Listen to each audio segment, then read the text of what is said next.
शब्द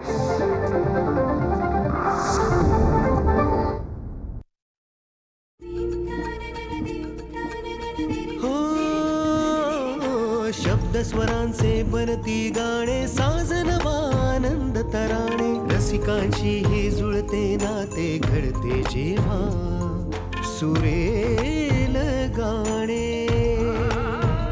कसे हे घडते मनात येते, भेटू बोलू ऐकू तयांच्या गोष्टी गाण्यांच्या, गोष्टी गाण्यांच्या.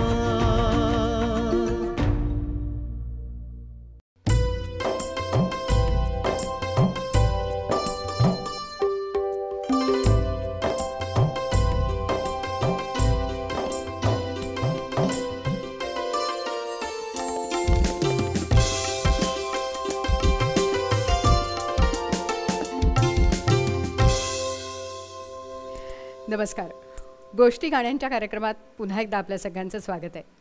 भावसंगीताचा असा एक काळ होता जो काळ खऱ्या अर्थाने गाजवला दोन दिग्गज व्यक्तिमत्वांनी, ज्यांच्या लेखणीतनं अतिशय उत्तम गाणी आपल्यासमोर आली आणि ज्यांच्या गायकीतनं अतिशय भावमधुर असं संगीत संपूर्ण महाराष्ट्राला ऐकायला मिळालं.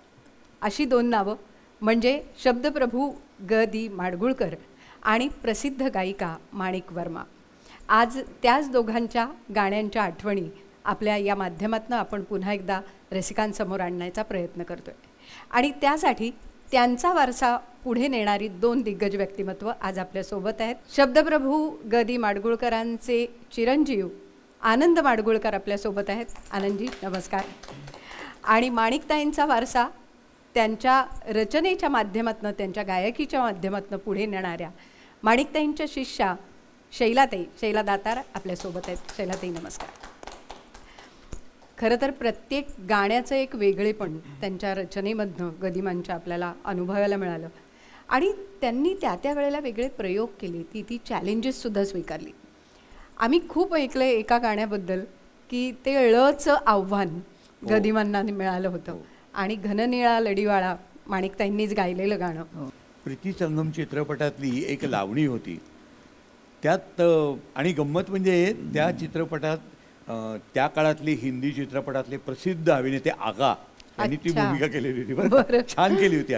आणि त्यात ते म्हणतात की डोळं तुझं ग निळं भोळं, कैक गडीत्वा केलं खुळं, बरं तुझी नखऱ्याची चाल करी जीवाचं हाल, आणि गालावरती काळा तिळ. आणि तुम्हाला गंमत सांगतो, गदिमांनी आणखी एका ठिकाणी आता जे गाणं आपण ऐकणार आहोत त्यातल्याच सिच्युएशनचा किती चपखल वापर केलाय की त्यात ते असे म्हणतात की धूळ उडाल्याच्या मिशाने राधा डोळे चोळी ग. अच्छा. धूळ उडाल्याच्या मिशाने राधा डोळे चोळी ग, फुंकरीचे मग निमित्त काढून जवळी ये वनमाळी. तेच तोच विषय पण अगदी वेगळ्या बाजानी गदिमांनी या गाण्यात मांडलाय. ते म्हणजे घननिळा लढीवाळा झुलवू नको हिंदोळा. वा, मला वाटतं शैलाताई ते गाणं ऐकायला आवडेल आम्हाला.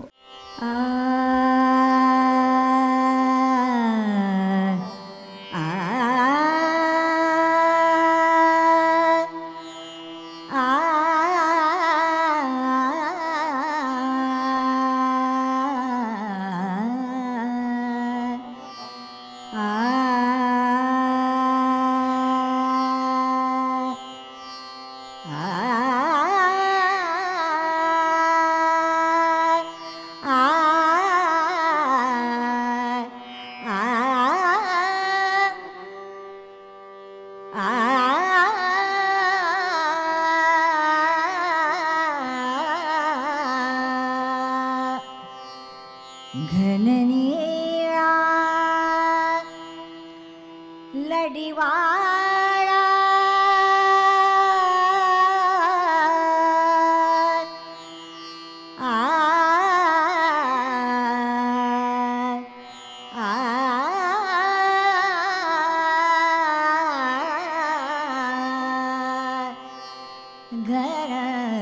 घननिळा लढीवाळा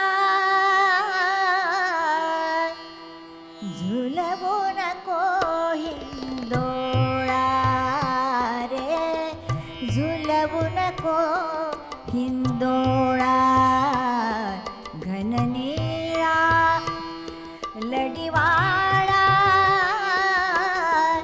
झुलवू नको हिंदोळा.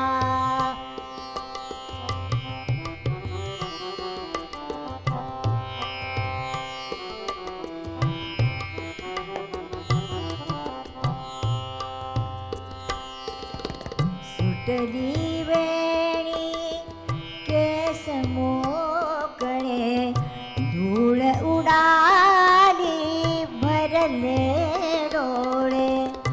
सुटली वेणी केस मोकळे धूळ उडाली भरले डोळे. काजळ गाली सहज ओघळे काजळ गाली सहज ओघळे. या साऱ्याचा उद्या गोकुळी होईल अर्थ निराळा. झुलवू नको हिंदोळा हिंदोळा झुलवू नको हिंदोळा. घननीळा लडिवाळा झुलवू नको झुलवू नको झुलवू नको हिंदोळा.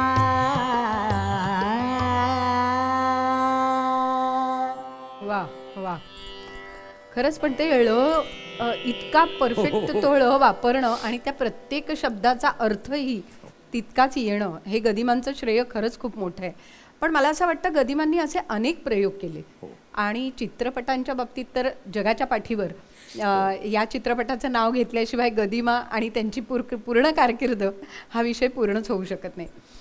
बाबूजींनी दिलेली चाल आणि गदिमांचे शब्द म्हणजे काही एका ठिकाणी उल्लेख गदिमांच्या जगाच्या पाठीवर चित्रपटातल्या गाण्यांबद्दल एक तुम्हाला वेगळा किस्सा सांगतो बरं. हा किस्सा मला प्रख्यात दिग्दर्शक राज दत्त यांनी सांगितला. बरं. राज दत्त त्यावेळेला थर्ड असिस्टंट होते. म्हणजे अगदी पान सुपारी आणून देणं, चहा सांगणं वगैरे अशी सगळी कामं ते करत असत. एक दिवशी राजाभाऊनी त्यांना बोलवून सांगितलं की उद्यापासून तुला गदिमांची सगळी काळजी घ्यायची आहे, म्हणजे that is your job from tomorrow. मग दुसऱ्या दिवसापासून ते करायला लागले. आणि राजाभाऊने एक सांगून ठेवलं होतं की गदिमा लिहिलेले कागद डेस्कमध्ये ठेवतात, ते डेस्कमधून काढून वाचायचे नाहीत, त्यांना कधीही आवडत नाही.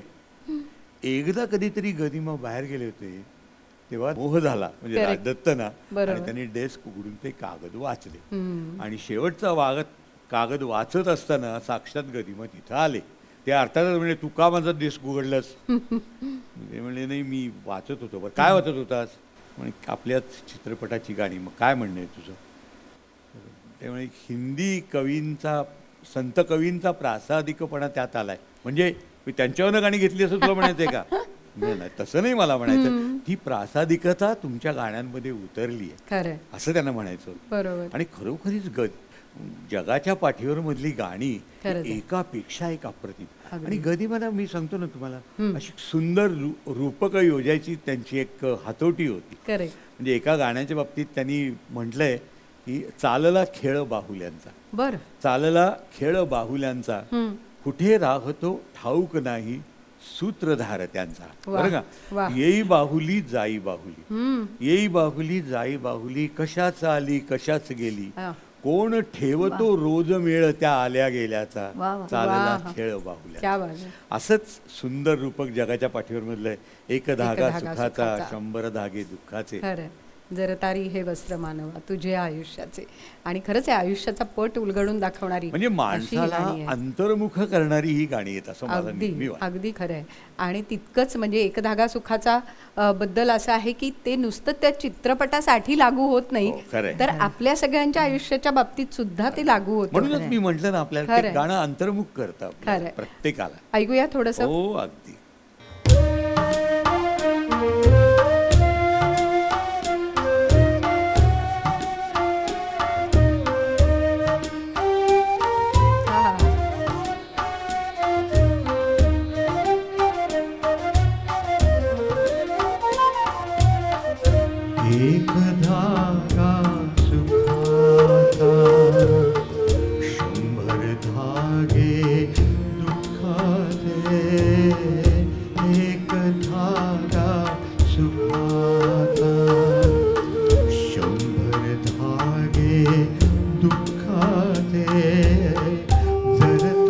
हे वस्त्र माणसा तुझी आयुष्याते एक धागा सुखाचा.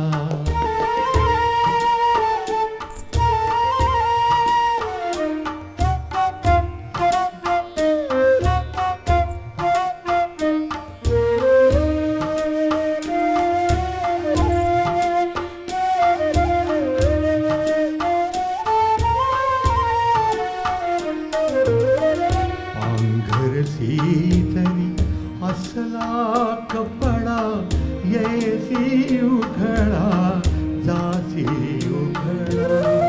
पांघरसी तरी असला कपडा येसी उघडा जासी उघडा. कपड्यासाठी करशी नाटक तीन प्रवेशाचे एक धागा सुखाचा. 100 धागे दुःखाचे जरतारी हे वस्त्र माणसा तुझी आयुष्याचे एक धागा सुखाचा. आहा. गोष्टी गाण्यांच्या. खरं तर शब्द संपतात म्हणजे आपण निशब्द होणं म्हणजे काय खरंय. हे या गाण्यानंतर खरं तर कळतं. आणि तुम्हाला मला एक सांगायचं आहे की गदिमा त्यांच्या शब्दांबद्दल अत्यंत आग्रही असायचे. एक तर त्यांचा एक फार त्यांचं एक असं आवडतं वाक्य होतं की ते म्हणायचे की जोपर्यंत माझं मेंटल वर्क पूर्ण होत नाही तोपर्यंत मी कागदाला लेखणी लावत नाही. बरं. याचा अर्थ ज्या वेळेला ते लिहायला सुरुवात करायचे त्यावेळेला त्यांच्या मनात स्वच्छ कल्पना असायची की आपण काय लिहितोय. खरंय. त्यामुळेच ते शब्दांविषयी आग्रही असायचे. गीतरामायणाचा वेळचा एक किस्सा मला सहज आठवतो की गदिमांनी श्रीरामांच्या तोंडी एक गीत टाकलं होतं की किती यत्ने मी तुला पाहिली तू ते हा. लीनते चारुते सीते. बरं. हां. बाबूजी थोड्या वेळाने गदिमांच्याकडे आले आणि ते म्हणले अहो अण्णा यात काय झालंय की लीनते चारुते सीते सगळे हे एकारांत. 3 एकारांत शब्द एका पाठोपाठ आलेत. बरं. तर ते मला थोडे चाल लावायला अवघड वाटते. तर काही याच्यात बदल करता येईल का. तर मग गदिमांचा चेहरा गंभीर झाला. ते म्हणले अर्थाच्या दृष्टीने तुला काही गडबड वाटते का. म्हणजे नाही. मग ह्यालाच तू चाल लावली पाहिजे. हा एक ऑप्शन मी तुला देऊ शकतो. ते म्हणजे बरं. तू लीनते चारुते सीते हे शब्द तुला गद्यात म्हणायचे असले तर म्हण. अच्छा. पण हा ऑप्शन बाबूजींना मान्य नव्हता. त्यांनी त्या शब्दांना तशाच पद्धतीनं चाल लावली आणि आपल्याला माहिती आहे की ते गीतरामायणातलं एक अतिशय अप्रतिम कंपोजिशन आहे. खरंय. पण जेव्हा त्यांना मुळापासून पटायचं हां. तेव्हा मात्र ते मान्य शब्दात- करायचं मान्य हां. सुद्धा करायचं. म्हणजे बदल पण करायचे. उदाहरणार्थ या जगाच्या पाठीवर म्हटलं दुसरं जे गाणं आहे की जग हे जग हे बंदिशाला ते ज्या वेळेला गदिमांनी लिहिलं त्यावेळेला त्याचे शब्द हे जग बंदिशाला असे. अच्छा. बरं. बाबूजी त्याही वेळेला गदिमांच्याकडे गेले आणि ते म्हणले हे जग बंदिशालाच्या ऐवजी जग हे बंदिशाला केलं तर चालेल का. म्हणजे कशासाठी. म्हणजे काय आहे हे या शब्दावर मला जो एक सुराचा ठेराव पाहिजे तो ज ग वर मला देता येत नाही. गंमत म्हणजे गदिमांना म्युझिकचे किती समज होती मला माहित नाही पण त्यांनी हे समजून घेतलं की हे आवश्यक आहे आणि त्यांनी ताबडतोब त्याला मान्यता दिली. वा. आणि मग ते जग हे बंदिशाला झालं. किती सुंदर. मला वाटतं या जगाच्या पाठीवरची सगळीच गाणी ही इतकी गाजली. म्हणजे एका ठिकाणी असा एक उल्लेख आढळला की बाबूजींनी दिलेलं संगीत हे गदिमांना इतकं आवडलं की जेव्हा भानुविलास चित्रपटगृहामध्ये ह्याचा पहिला प्रयोग झाला तेव्हा गदिमांनी आपल्या डायरीत लिहून ठेवलं होतं की बाबूजींनी अतिशय सुंदर. ते सहसा कोणाच्या गाण्यांविषयी फार चांगलं लिहित नसत पण त्या दिवशी मात्र त्यांनी लिहिलं होतं तर की बाबूजींनी गाणी अप्रतिम लिहिली. मला असं वाटतं की ती शब्दांची सुरांना ओली दाद होती असं म्हणायला हरकत अगदी नाही. ओली दादच. कारण मी तुम्हाला सांगतो की त्या म्हणजे माझं भाग्य असं की जगाच्या पाठीवरच्या प्रीमियरला मी गदिमांच्या शेजारी बसलेलो वा, आहे. वा, वा. आणि त्या गाण्याचे शब्द जेव्हा पडद्यावरून ऐकू यायला लागले तेव्हा म्हणजे डोळ्यातनं पाणी म्हणजे चित्रपट सुरू झालेला नव्हता, बरोबर. नुसती त्यांनी रेकॉर्ड होते, पण बाबूजींचा असा तो भावनेत भिजलेला आवाज, गदिमांचे डोळे झरायला लागले हो खरंय, अक्षरशः. खरंय. आणि अतिशय भावनाशील असे ते दोघेही होते, नक्कीच, एकट्यातच नक्कीच. म्हणत नाही. म्हणूनच म्हटलं की ती ओली दाद होती. आणि तेच गाणं जग हे बंदिशाला आज आम्हाला ऐकायला आवडेल.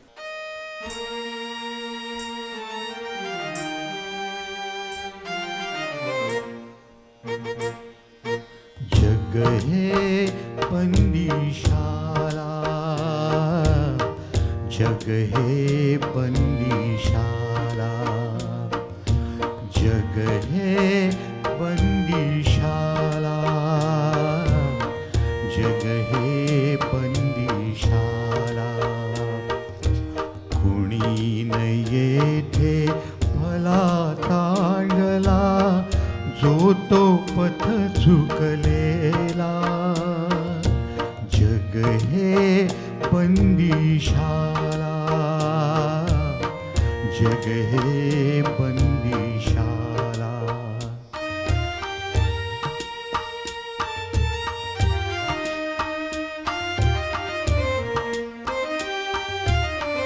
ज्याची त्याला प्यार कोठडी, कोठडीतले सखे सौंगडी. ज्याची त्याला प्यार कोठडी, कोठडीतले सखे सौंगडी. हातकडी की अवजड बेडी, प्रिय हो ज्याची त्याला, प्रिय हो ज्याची त्याला. जग हे बंदिशाला, जग हे बंदिशाला. कुणी न येथे भला चांगला, जो तो पथ चुकलेला. जग हे बंदिशाला, जग हे बंदिशाला. वा, अप्रतिम.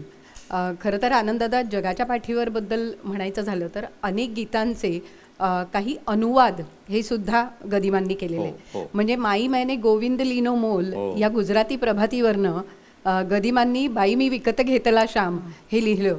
पण अनुवाद असला तरी त्याचं किती सच्चेपण, त्या मातीतलं सच्चेपण म्हणतात ना, ते त्यांच्या रचनांमध्ये नेहमी मला जाणवलं. आणखी सांगतो, हा. गुजराती रचना होती एक, हां, जागने जादवा कृष्ण गोवाडिया. हो, त्याच्यामुळे हो. जाग रे यादवा कृष्ण गोपाळ. करेक्ट, कृष्ण गो. करेक्ट.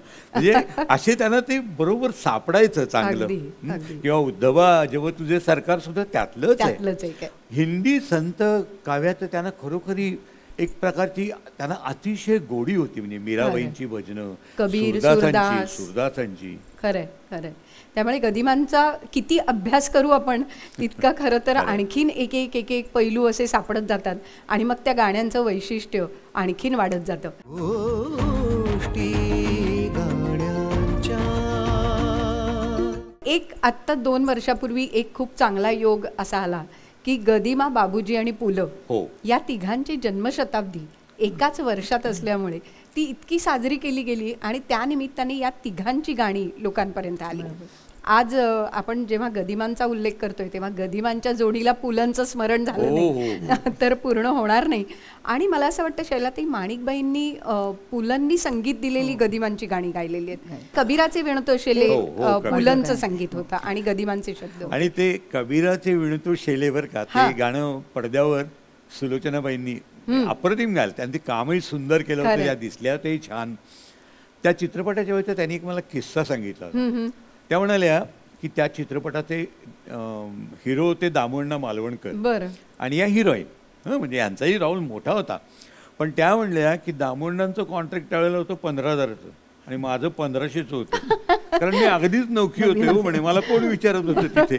दामोंडा कसे की ते he was on the Zenith of his career. त्यामुळे त्यानं त्याचं पण प्रत्येकाला सुद्धा या मांडवाखालनं कधी ना कधीतरी जावं लागतं असा त्याचा अर्थ आहे. खरंय. आणि त्याला सुलोचनाबाई पण चुकल्या नाहीत. म्हणजे त्यात काही गाणी मी आपल्याला सांगतो पुलंनी स्वतः गायली होती. बरोबर. हनुमंता माझ्या हनुमंता नावाचं गाणं ते घोडीवरचं गाणं आहे ते पुलंनी स्वतः गायलं होतं. इतकं सुंदर गायलं होतं ते. या राजाची निघल स्वारी घोड्यावरती मंदिर भारी वगैरे मस्त होतं एकदम. पण खरंच आहे की कबीराचे विणतो शेले इतकं सुंदर गदिमांनी लिहिलंय आणि माणिकबाईंनी ते अप्रतिम गायलंय. पुलंचं संगीत आहे. मला वाटतं शैलाताई आज तुमच्याकडनं एक झलक आम्हाला ऐकायला आवडेल. हो हो नक्कीच.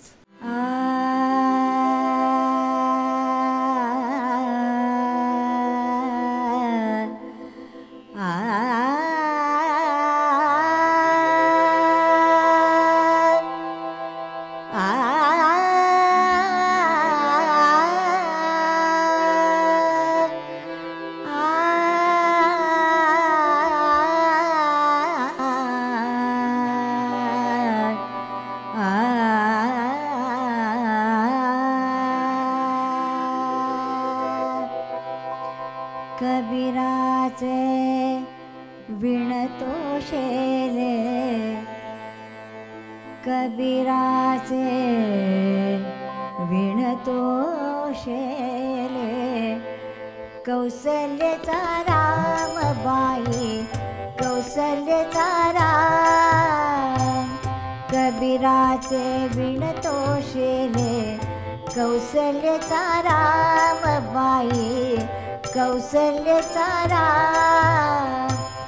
भाबड्या या भक्तासाठी, भाबड्या भक्तासाठी देव करी काम. कौसल्याचा रामबाई, कौसल्याचा रामबाई, कौसल्याचा रामबाई, कौसल्याचा राम.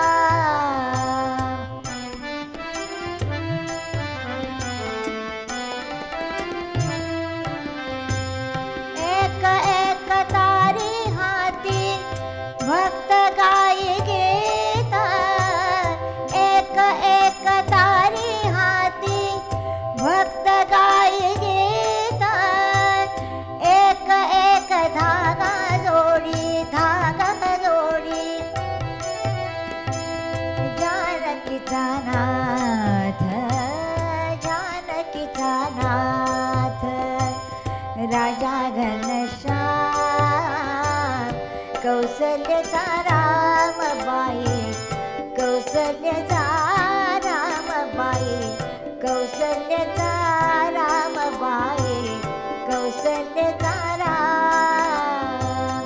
कबीराचे विणतो शेले, कबीराचे विणतो शेले, कौसल्याचा रामबाई, कौसल्याचा रामबाई, कौसल्याचा राम.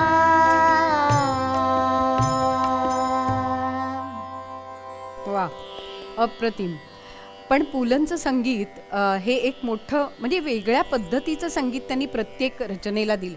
आणि माणिकबाईंनी आणखीही काही रचना पुलंच्या संगीतात गायल्यात. मला वाटतं हसले मनी चांदणे जे राजा बढेंचं गाणं आहे, तुझ्या मनात कोणीतरी, तुझ्या मनात कोणीतरी लपलं.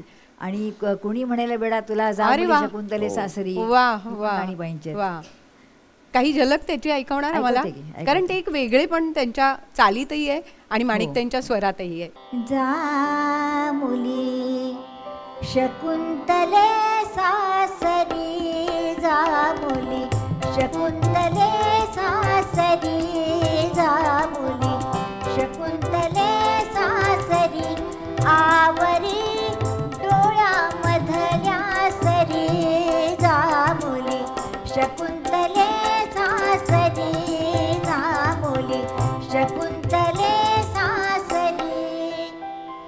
तुझ्या मनात, तुझ्या मनात, तुझ्या मनात कुणीतरी लपलं ग, तुझ्या मनात, तुझ्या मनात कुणीतरी लपलं ग तुझ्या मनात किती जरी आजवर जपलं ग तुझ्या मनात किती जरी आजवर जपलं ग तुझ्या मनात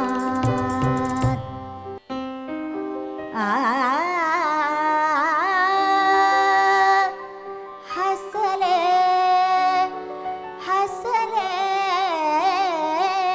हसले मनी चांदणे चांदणे हसले मनी चांदणे चांदणे हसले ग मनी चांदणे जपून टाक पाऊल साजणी जपून टाक पाऊल साजणी नादतील पैंजणे पैंजणे हसले मनी चांदणे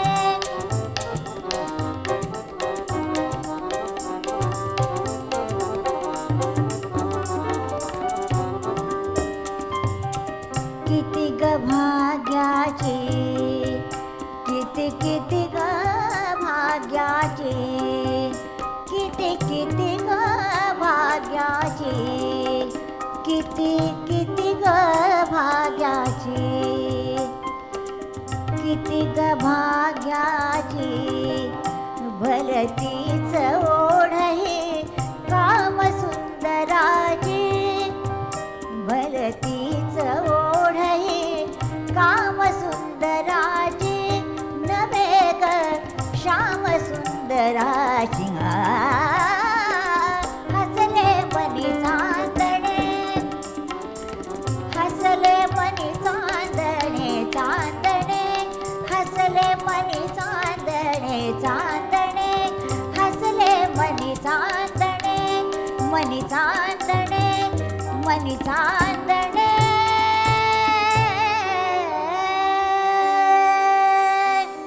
वा वा अप्रतिम वा शैलाताई मजा आली आणि खरोखर सगळ्या रसिकांच्या मनामनात चांदणं फुललं एवढं नक्की. वा गोष्टी गाण्यांच्या पुलंची संगीत रचनेचं ते श्रेय नक्कीच आहे, पण माणिकताईंचा आवाज जो अनेक वर्ष आमच्या मनात खरंच आहे आहे. तो आज या चांदण्याच्या निमित्ताने पुन्हा एकदा बहरला. आणि शैलाताई तुमच्यामुळे पुन्हा एकदा आम्हाला तो आवाजाचा अनुभव घेता आला. मी भाग्यवान आहे, मला हे सगळे जवळून समोर समोर बसून शेजारी बसून त्यांच्या म्हणजे खरं. साथीला बसून ऐकायला मिळालं. खरं खरं. पण असंच असतात ना एक एक क्षण आणि त्या त्या गाण्याची निर्मिती. आज आपण जेव्हा बघतोय की त्या निर्मितीच्या खुणा आपल्याला जेव्हा जाणवत आहेत तेव्हा पुन्हा एकदा ती गाणी कशी तयार झाली, पुन्हा एकदा त्या इतिहासात रमणं डोकावणं हे या निमित्ताने होत आहे. असंच एक महत्त्वाचं गदिमांच्या बाबतीतला आणि बाबूजींच्या आयुष्यातला एक महत्त्वाचा टप्पा म्हणजे गीतरामायण. अर्थात गीतरामायण हे त्या काळात म्हणजे 1955 साली रामनवमीपासून सुरू झालं. या रामनवमीपासून पुढच्या रामनवमीपर्यंत असा नेम ठरला होता आणि पुण्याचे सीताकांत लाड यांच्यामुळे खरं तर हा सगळा प्रवास सुरू झाला. पण त्यावेळेच्या काही आठवणी गदिमांनी सांगितलेल्या. सांगतो ना तुम्हाला, एक फार गमतीशीर आठवण त्यातली अशी आहे हां की गीतरामायण हे तुम्ही आत्ता म्हणालात त्यामुळे 52 गीतांचं प्रोजेक्ट होतं ते. बरोबर. रामनवमी कारण वर्षाचे त्यांनी धरलं होतं 52 आठवडे. 52 गीत गदिमांनी लिहिलं, बाबूजींनी रेकॉर्ड केलं. त्रिवार जय जयकार रामा त्रिवार जय जयकार पुष्पकयाना मधुनी उतरले स्वर्ग सौख्य साकार. खरं. आणि सगळेजण आनंदात होते की आता एक मोठं प्रोजेक्ट आपल्याकडनं पार पडलं. बरोबर. एवढ्यात आकाशवाणीचे अधिकारी तिथे उपस्थित झाले. ते म्हणले की अहो असं नाहीये, हे लीप वर्षे अधिक वर्षे अधिक महिना आहे त्यामुळे 4 गाणी आपल्याला आणखीन करावी लागणार. करेक्ट. प्रश्न असा होता की आधी कथा जिथं येऊन खरं म्हणजे संपली होती, हा तो पुन्हा कशी सुरू करायची. बरोबर. याच्यावर गदिमांनी एक युक्ती काढली की त्यांनी एक गाणं असं लिहिलं की त्यात रामायणाच्या कथेचा अजिबात उल्लेख नाहीये. बरं. निखळ भक्तिगीत आहे ते, रामाचं भक्तिगीत. पण त्यात राम कथेचा उल्लेख आहे, पण कथा काय आहे, कुठपर्यंत आली आहे, कुठे जाणार आहे याचा काहीही उल्लेख नाही. त्यामुळे गंमत काय झाली, आधी आपण कुठल्या गाण्यापर्यंत आलो होतो ते प्रेक्षक श्रोते विसरले आणि पुढच्या गाण्यासाठी तयार झाले. असं ते गाणं हनुमंताच्या तोंडी त्यांनी टाकलंय. बरोबर. की पण हा विचार गदिमांना सुचणं ही केवढी मोठी गोष्ट नाही. आणि हा म्हणजे खरं सांगायचं तर पटकथाकार म्हणून त्यांनी केलेला हा योग्य विचार होता असं मला वाटतं. अगदी खरं आहे, की अगदी प्रभोमध्ये एकच हनुमंताच्या तोंडी त्यांनी ते गाणं टाकलं की प्रभोमध्ये एकच वर द्यावा, या चरणांच्या पायी माझा निश्चल भाव राहा. हा हा हा पूर्ण भक्तिगीत आहे. यात रामायणाच्या कथेचा उल्लेख नाहीये, रामकथेचा आहे फक्त. बरोबर बरोबर. आणि तसं बघायला गेलं तर गीतरामायणातल्या प्रत्येक गाण्याला एक कथा आहे. म्हणजे आपण आज गोष्टी गाण्यांच्या म्हणतोय, तर गीतरामायणाच्या गोष्टी जर ऐकायला बसलो तर आपले कितीतरी एपिसोड होते. प्रत्येक गाण्याला एक गोष्ट आहे अगदी. आणि ती प्रत्येक गाण्याची एक वेगळी गोष्ट आहे, वेगळी कथा आहे. अगदी पहिल्याच गीताचा कागद हरवणं आणि मग स्वयश्री रामप्रभू ऐकती सारखं एक उत्तम गाणं गदिमांनी आपल्याला त्यावेळेच्या गाण्याची तुम्हाला म्हणजे सगळा मी किस्सा नाही सांगत बसत, पण सीताकांत लाडांनी नंतर एका लेखात लिहिलं होतं की माणिकबाईंच्या घरी वाचून दाखवलेलं गदिमांनी दुपारचं जे गीत होतं तसं त्यांनी ते पुन्हा रात्री लिहून काढलं होतं. फक्त एक ओळ जास्त होती. अच्छा. म्हणजे ज्योतीने तेजाची आरती हे गाणं मूळ ड्राफ्ट मध्ये ही ओळ होती, नंतर त्यांना सुचलेली. वा वा. आणि त्याही दिवशी त्यांना आत बंद करण्यात आलं होतं गदिमांना.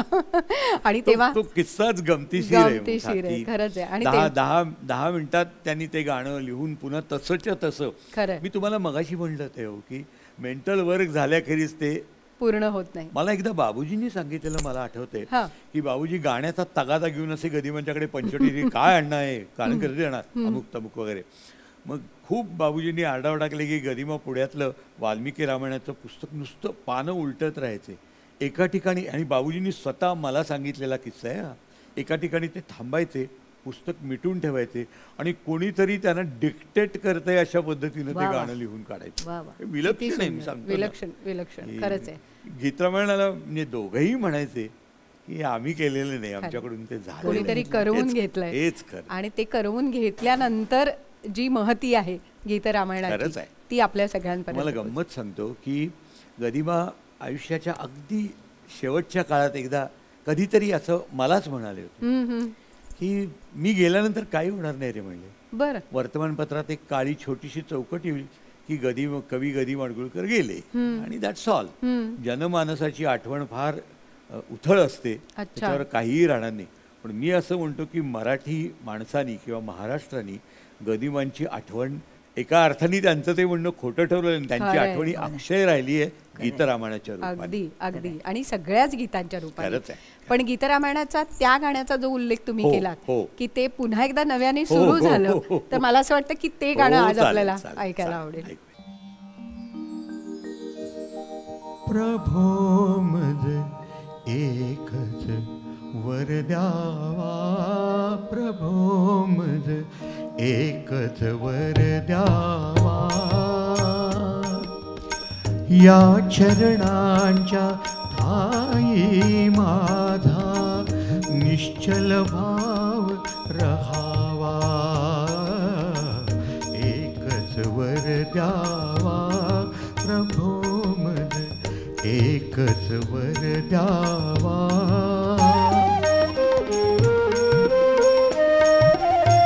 कधी न चढावे चंचल हे मन श्रीरामाया चरणापासून, कधी न चढावे चंचल हे मन श्रीरामाया चरणापासून.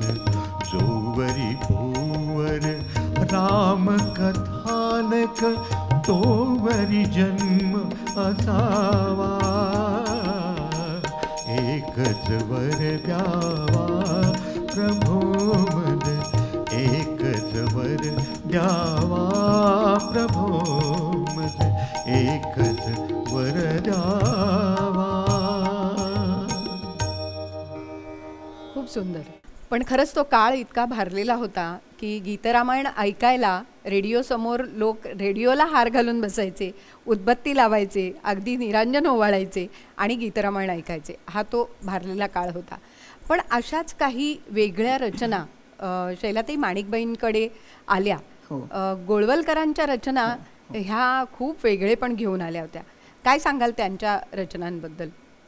पंडित मधुकर गोळवलकर हे सारंगी वाजवणारे फार मोठे कलाकार होते आणि गझल सम्राज्ञी बेगम अख्तर यांच्यावर त्यांनी अनेक वर्ष त्यांना साथसंगत त्यांनी केली. त्यांचा खूप सहवास होता.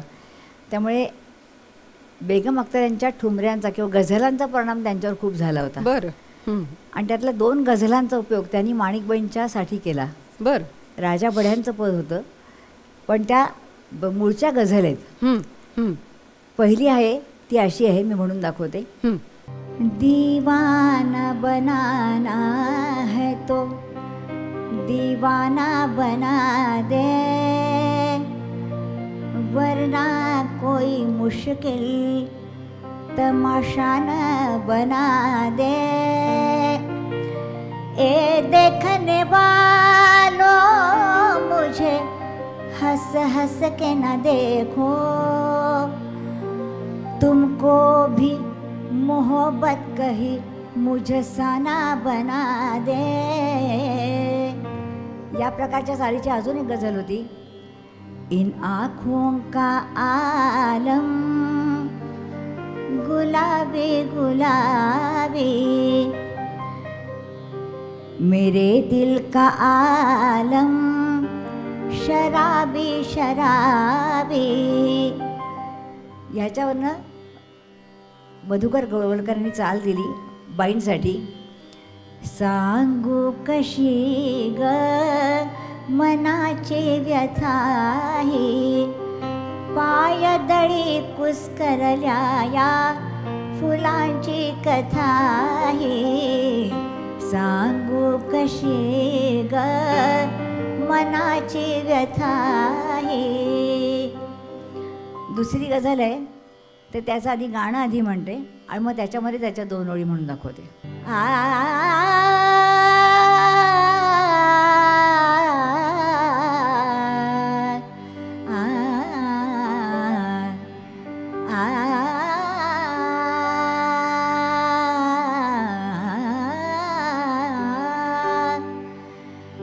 त्या चित्त चोरट्याला, त्या चित्त चोरट्याला का आपुले म्हणू मी, का आपुले म्हणू मी, का आपुले म्हणू मी. त्या चित्त चोरट्याला का आपुले म्हणू मी. सच सच बताना है दिल, सच सच बताना है दिल. तूने कभी कहीं भी, तूने कभी कहीं भी सरसब्ज होते देखी, सरसब्ज होते देखी. उल्फत की सरजमी भी, उल्फत की सरजमी भी. त्या चित्त चोरट्याला का आपुले म्हणू मी, का आपुले म्हणू मी.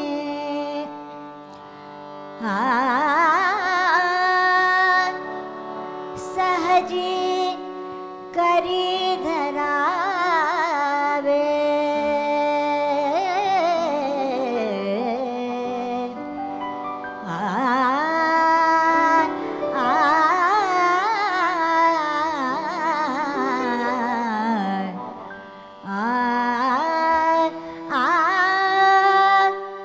सहजी करी धरावे.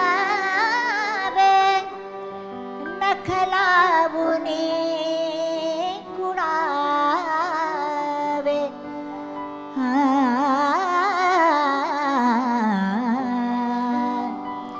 की फूल मालतीचे, की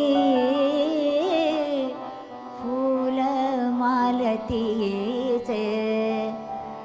बागेतले जणू मी, बागेतले जणू मी.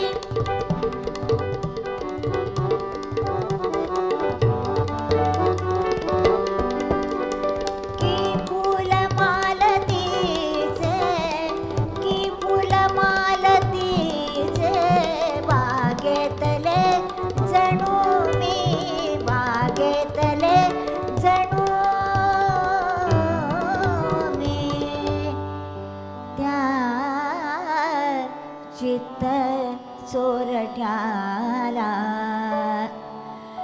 त्या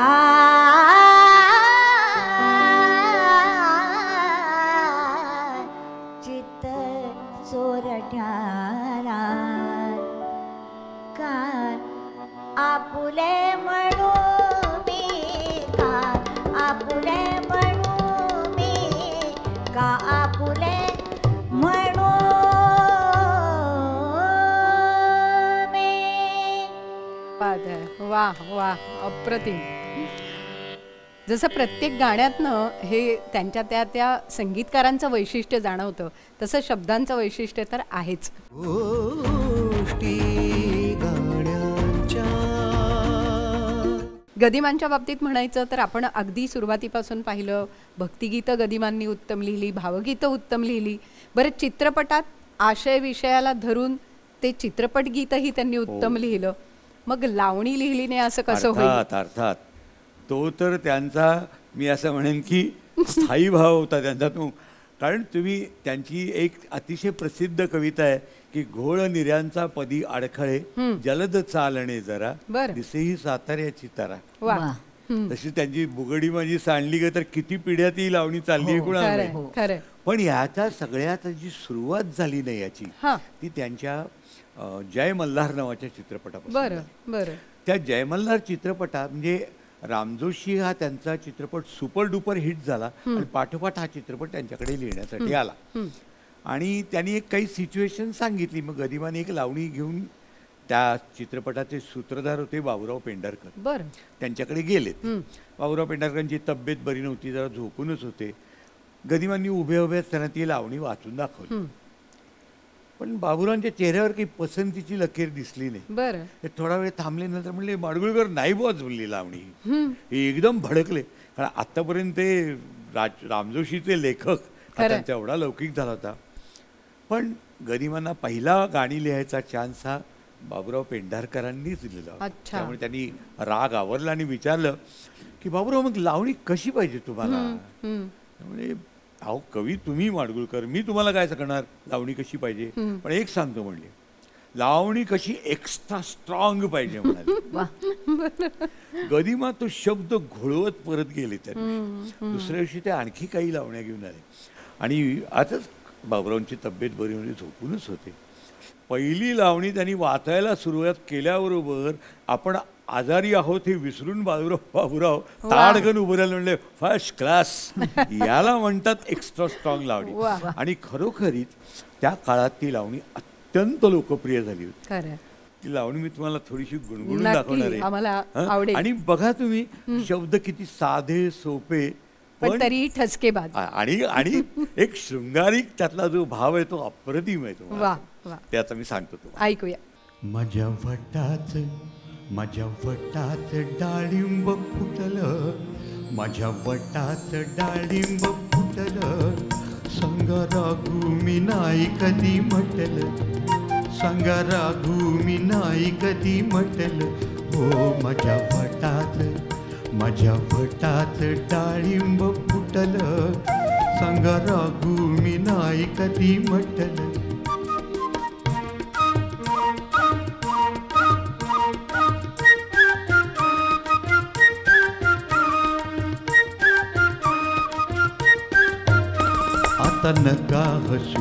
आता नका हसू, जरा जवळ बसू,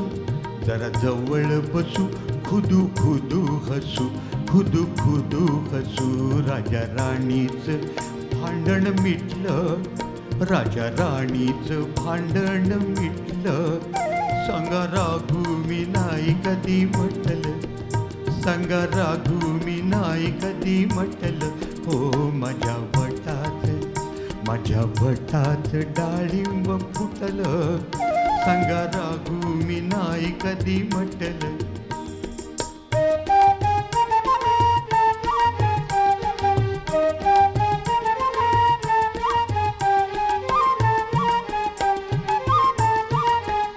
आम्हा बायकांची सवय नाही म्हणजे जो होय, आम्हा बायकांची सवय नाही म्हणजे जो होय.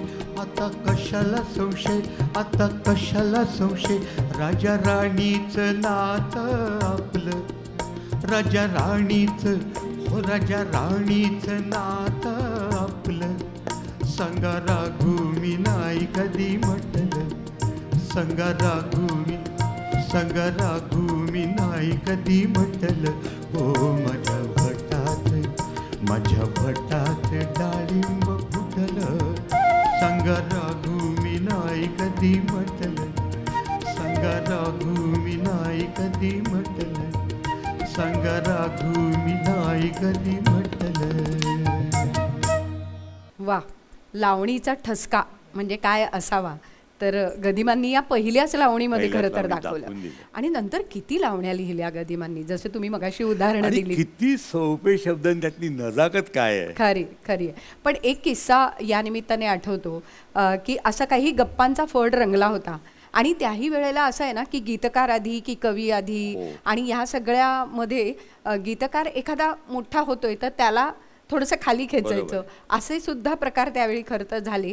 आणि गदिमांना सुद्धा ते सहन करावं लागलं. गोष्ट अशी घडली होती की एकदा त्या गप्पांच्या मैफिलीत कुणीतरी त्यांना असं म्हटलं की अहो भक्तिगीतं तुम्ही लिहिताय, चित्रपट गीतं तुम्ही लिहिताय, खूप छान, पण तुम्ही लावणी काय तुम्ही लिहिणार? ती उसाला लागल कोल्हासारखी लावणी लिहून दाखवा, असं त्या व्यक्तीने म्हटलं. गदिमा म्हणाले की अहो उदाहरण तरी दुसरं द्यायचं, ती उसाला लागल कोल्हा माझीच लावणी आहे. तर अशा खूप गोष्टी, खूप घटना घडल्या. गदिमांच्या बाबतीत सांगायचं तर इतक्या आठवणी, इतके किस्से आहेत. आणि माणिकताईंच्या बाबतीतही तसंच आहे. मला असं वाटतं की कितीही गोष्टी उलगडत गेलो तरीसुद्धा गाणी संपणार नाहीत आणि गाण्यांमागच्या गोष्टी आपण असेच उलगडत राहू. पण आज या निमित्ताने तुम्ही दोघंही इथे आलात त्याबद्दल खरंच खूप मनापासून धन्यवाद. शैलाताई, आनंददादा, तुमच्या दोघांचेही मनापासून धन्यवाद.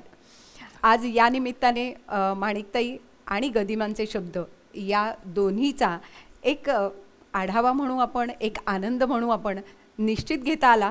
पण महाराष्ट्राला या दोन व्यक्तिमत्वांनी जी देणगी दिली ती देणगी खूप मोलाची आहे. आणि मला असं वाटतं की ती एका पिढीकडनं दुसऱ्या पिढीकडे जाते, ही खूप महत्त्वाची गोष्ट आहे. आणि त्यामुळेच अशाच जागत्या काही आठवणींसह पुन्हा भेटूया गोष्टी गाण्यांच्या पुढच्या भागात. धन्यवाद.